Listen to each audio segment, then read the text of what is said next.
ಭಾವಗಳ ಬೀಸಣಿಗೆ ಬೀಸೋ ಮಾಯಾವಿನಿನು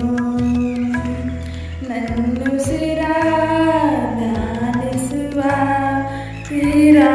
ಸಾಮಾನ್ಯ ನಾನು